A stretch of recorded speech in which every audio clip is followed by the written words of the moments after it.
and welcome to another special edition, episode 3 of Real Talk with Dan by Dan. Today's special edition, well, it's right there. Good old Clay.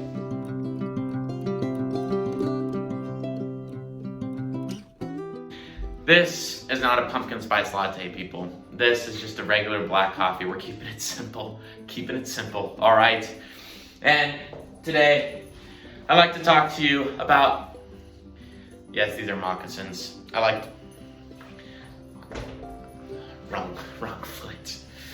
Today, I'd like to talk to you guys about taking control, having a little bit of ownership, and stop blaming others. Start to have stress management in our life and how we also show gratitude, okay? So I recently watched this new documentary for my program. It was called Escape Fire. This is Clay. He's drinking a lot of water. Are you done, Clay?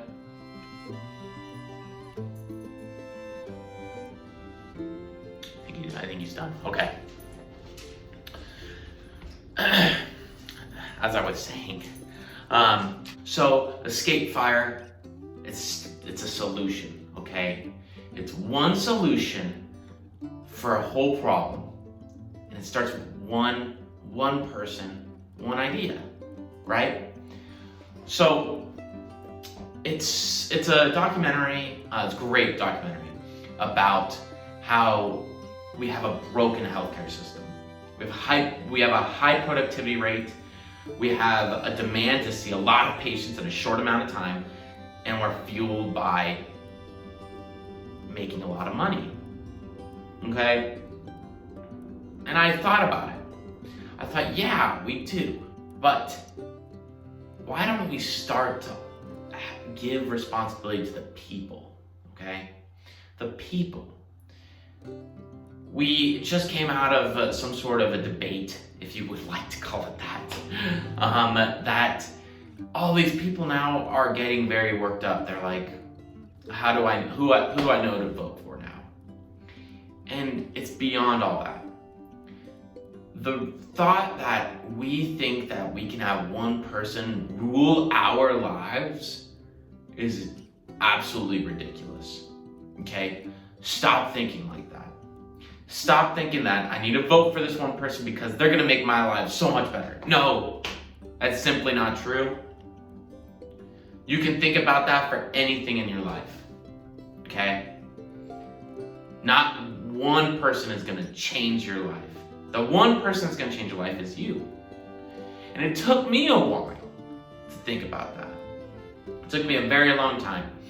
It took me 3.5 years of having my own health diagnosis of ulcerative colitis, that we talked about, to change my life. I was in this huge flare.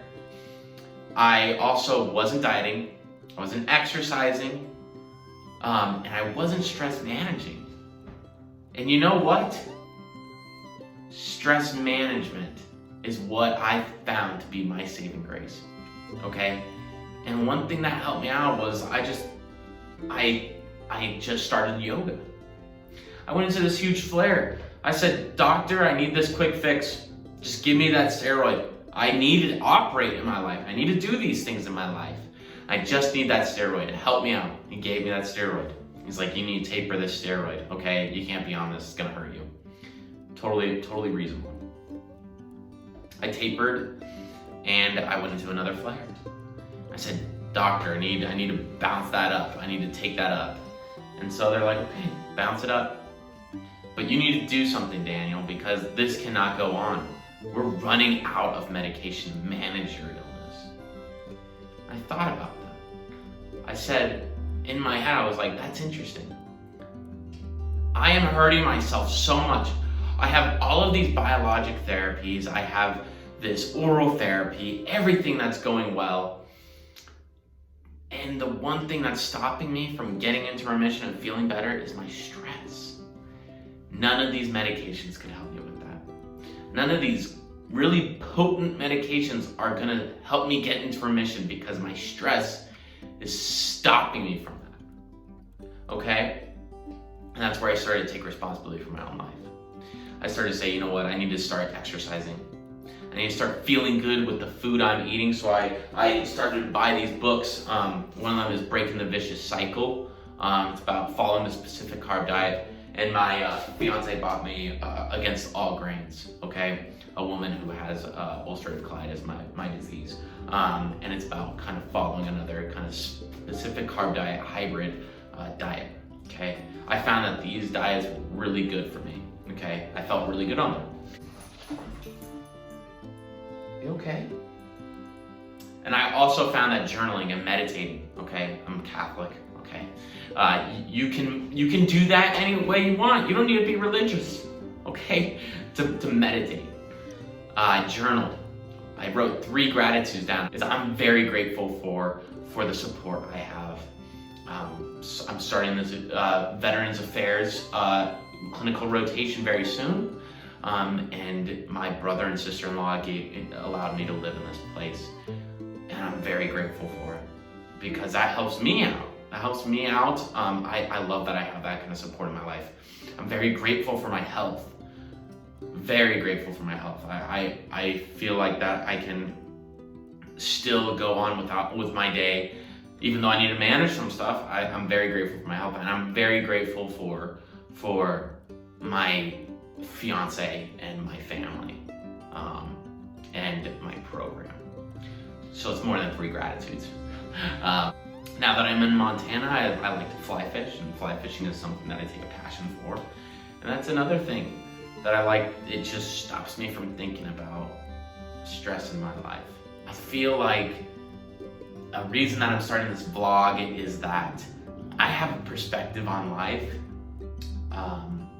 because of my own chronic illness and some of my experiences in life. And I feel like I need to share them to people who may recently have had a healthcare diagnosis or may be going through something in their own life, you know, or just to the general person out there, friends and people that I may not even know. So there you go. Give thanks, okay, be grateful, and then always take responsibility for everything in your life. I'll see you next week on another Real Talk with Dan. Bye, Dan.